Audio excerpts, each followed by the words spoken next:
السلام علیکم ناظرین، امید کرتا ہوں آپ سب اللہ کے فضل و کرم سے خیریت سے ہوں گے۔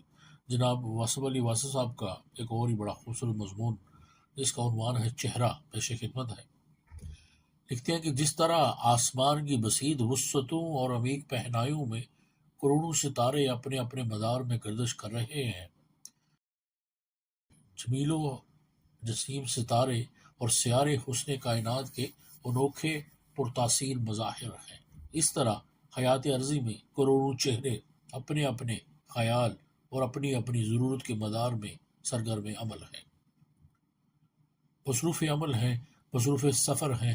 پرتاثیر مؤثر چہرے خسر زندگی کی تفسیر مقدس کے مظاہر ہیں۔ چہرہ اور پھر انسان کا چہرہ، اللہ اللہ، ایک عجیب داستان ہے، ایک پرکیف مشاہدہ ہے، ایک مؤثر حقیقت ہے، ایک عظیم شاہکار ہے، احسان تقویم کی شرح دل پذیر ہے۔ احسن الخالقین کا حسن تخلیق انسانی چہرے سے عیاں ہے۔ چہروں کا مشاہدہ، ان کا مطالعہ کتابوں کے مطالعے سے کہیں زیادہ دانائی اور حکمت عطا کرتا ہے۔ زندگی کی کھلی کتاب میں ہر چہرہ ایک الگ باب ہے، ایک الگ انداز، ایک الگ تاثیر، ایک الگ مدار، ایک الگ عنوان ہے۔ چہروں کے دم سے ہے، حکم ہے کہ باری تعالیٰ کا کہ مجرم اپنے چہروں سے پہچانے جائیں گے اور پیشانیوں پر داغ سجود منور کرے گا چہروں کو۔ جب ہم چہروں کی تلاوت و تسبیح شروع کرتے ہیں تو ہمیں عجیب و غریب مکاشفات حاصل ہوتے ہیں۔ چہرہ گویائی نہ بھی رکھتا ہو تب بھی پرکشش اور پرتاثیر ہے۔ انسان کو اگر دنیا میں کسی شے سے محبت ہوتی ہے تو وہ انسانی چہرہ ہی ہے۔ بچہ ایام طفلی ہی میں ماں کے چہرے کو مظہر ربوبیت اور مظہر محبت سمجھتا ہے۔ ماں کا چہرہ، ماں کی نگاہیں، ماں کی مسکراہٹیں بچے کے لیے اس اجنبی دیس میں انسیت، مانوسیت اور اپنائیت کا واحد ذریعہ ہے۔ ماں نہ ہو تو بچہ ہجوم میں تنہائی محسوس کرتا ہے۔ ماں کا مقدس چہرہ بچے کے لیے کل کائنات ہے۔ محبت کی عظیم داستانیں چہروں کی تاثیر کی داستانیں ہیں۔ چہرہ ہی جنت نگاہ ہے۔ انسان کی آنکھ جس منظر پر کھلی کی کھلی رہ جاتی ہے وہ چہرہ ہی ہے۔ صرف چہرہ عقائد و نظریات سے بے نیاز ایک پرہجوم سڑک کے کنارے کھڑے ہو کر چہروں کا مشاہدہ کریں تو چہروں کا ایک کہکشاں ہے کہ جلمل جلمل کرتا ہے، تیزی سے رواں دواں چہرے، ایک عجیب کہانی ہے۔ ایسا لگتا ہے جیسے ایک طاقتور مغناطیس لوہے کے ذروں کو کھینچے چلا جا رہا ہے، اور یہ ہے بھی حقیقت جسے مقصد بھی کہہ سکتے ہیں، اور پیچھے پیچھے چہرے متحرک ہیں۔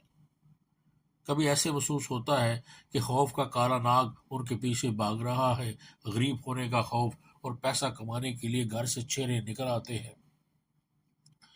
ان سہمے ہوئے لالچ زدہ چہروں میں ایسے چہرے بھی ملیں گے جو شانت ہیں، مطمئن ہیں، ان کا منظر الگ ہے۔ وہ ہجوم کے چہروں اور چہروں کے ہجوم سے الگ چہرے ہوتے ہیں۔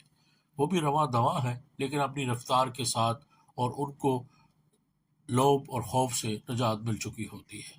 اسی ہجوم میں ایسے چہرے بھی مل سکتے ہیں جو اپنے ناظرین کرام کی رفتار سفر بدل دیتے ہیں، بلکہ کبھی کبھی مقصد سفر بھی بدل جاتا ہے۔ بجھے ہوئے افسردہ چہروں میں ایسے چہرے جگمگاتے ہیں کہ منور چہرے رنگ و نور کے مظاہر ہیں، فطرت کے کام ہیں، کسی کو کیا بنا دیا، کسی کو کیا۔ یہاں امیری اور غریبی کی بات نہیں ہو رہی، حسن تخلیق کا ذکر ہو رہا ہے۔ چہرہ عقدہ کشا بھی ہے۔ یہ عام مشاہدے کی بات ہے کہ طالب علم کو بھولا ہوا سبق استاد کا چہرہ دیکھتے ہی یاد آ جاتا ہے، مریدوں کو پیر کا چہرہ بلکہ تصور چہرہ دشت و جبل میں رہنما نظر آتا ہے، گناہوں کی وادیوں میں سے گزرنے والے انسان کو ماں باپ کے چہرے محفوظ کرتے ہیں۔ باپ کا چہرہ، استاد کا چہرہ، پیر کا چہرہ ضمیر کی آواز ہے۔ انہی پاکیزہ چہروں کی یاد سے ضمیر زندہ ہوتا ہے۔ رات کے تاریک سناٹوں میں چہروں کی یاد نغمات کا کام دیتی ہے۔ ایک دفعہ ایک شخص زندگی کی نامناسب مصروفیتوں سے یک لخت غائب ہو گیا۔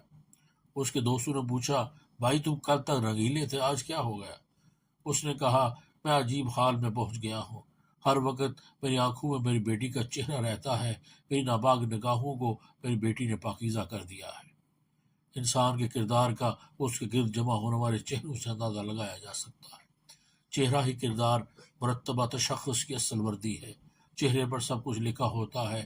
مسافر کے سفر کی صعوبتیں اس کے چہرے پر بہت کچھ لکھ جاتی ہے۔ گزرا ہوا زمانہ چہروں پر جریوں کی شکل میں موجود رہتا ہے۔ آنکھوں سے بہنے والے آنسو رخساروں پر بہت کچھ مرتسم کر جاتے ہیں۔ چہرہ آئینہ ہے انسان کے باطن کا۔ دل کی بات، دل کا حال چہرے پر ضرور نمایاں ہوتا ہے۔ محتاج کا چہرہ اور ہے اور سخی کا اور۔ بعض اوقات چہرہ انسان کی اصلیت کو چھپانا چاہتا ہے، لیکن دیکھنے والی آنکھ چاہیے پہچان رکھنے والے کے سامنے سب عیاں ہے، اور اگر پہچان نہ ہو تو چہرے کی تاثیر بے معنی ہے۔ کچھ لوگوں کو صرف ایک ہی چہرہ پسند ہوتا ہے، وہ اپنا چہرہ ہے۔ وہ اپنے چہرے کی سرخی پر مست ہو کر اپنا خون سفید کر لیتے ہیں۔ ایسے لوگوں کو کائنات میں اور کوئی چہرہ نظر ہی نہیں آتا۔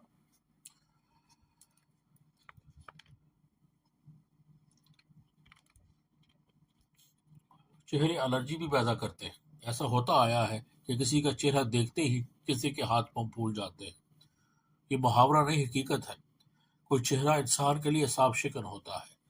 ناپسندیدہ چہروں میں زندگی گزارنے والے کا اکثر ہارٹ فیل ہو جایا کرتا ہے۔ چہروں کو خالق کی نسبت سے ہی دیکھنا عافیت ہے۔ چہرہ ثواب بھی ہے اور عذاب بھی۔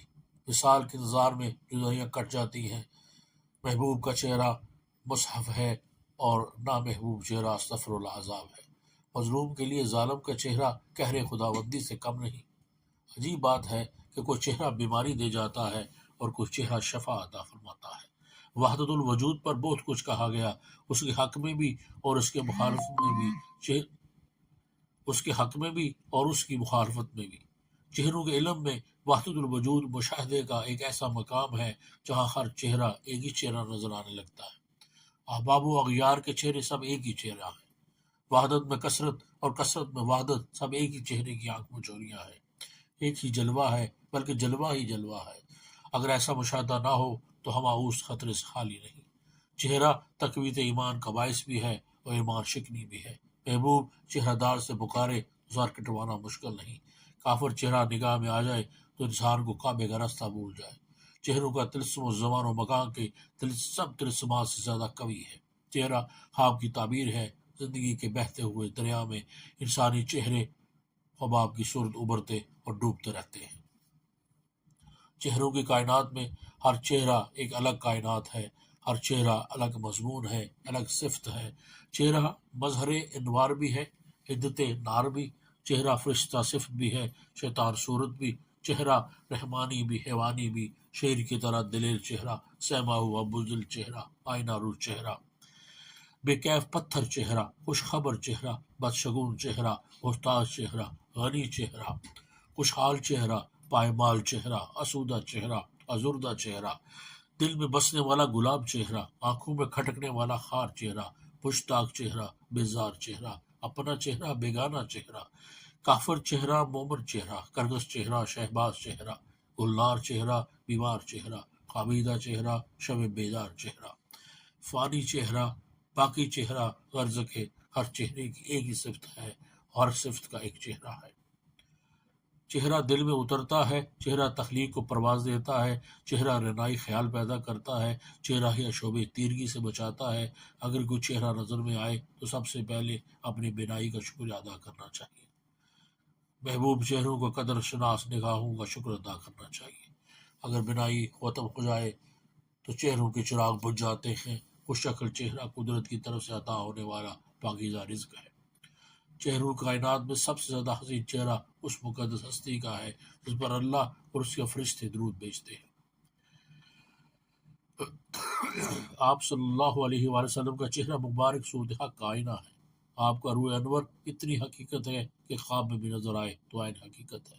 جس نے آپ کے چہرے کو دیکھا اس نے چہرہ حق کو دیکھا۔ آپ کے چہرے کے لیے پیر میری شاہ فرماتے تھے، سبحان اللہ و اجمل و احسن کا و اکمل۔ آپ کا چہرہ مبارک دیکھنے کے لیے اگر اللہ آنکھ عطا فرمائے تو بات ہے، ورنہ ہر آنکھ کی رسائی آپ کے چہرے کی رنائی تک کہاں۔ ہر مسلمان کی مرتبہ کی تاریخ آج یہی ہوتی ہے کہ میرے مولا مجھے آپ کا چہرہ دکھا۔ رحمت شفقت انوار سے بھرا ہوا چہرہ جو موت کی کربناکیوں سے محفوظ فرمائے۔ نہ آپ صلی اللہ علیہ وسلم کے چہرے سے بہتر کوئی چہرہ ہے، نہ آپ صلی اللہ علیہ وسلم کی آنکھ سے بہتر کوئی آنکھ ہو سکتی ہے۔ آپ صلی اللہ علیہ وسلم نے چہرہ حق دیکھا اور چشم حق میں آپ ہی محبوب ہیں۔ سچ تو یہ ہے کہ یہی چہرہ نشان وجہ اللہ پر رکھتا ہے، کیا خدا چہرہ۔ مصطفیٰ آنکھ ہو خدا صورت، ہو خدا آنکھ مصطفیٰ چہرہ۔ سلام و درود و ضحیٰ کے چہرے کے لیے، سلام و درود و ضحیٰ کے چہرے کے لیے، اور تعظیم اور سجدہ آپ صلی اللہ علیہ وسلم کے بنانے اور چاہنے والے احسن الخالقین کے لیے۔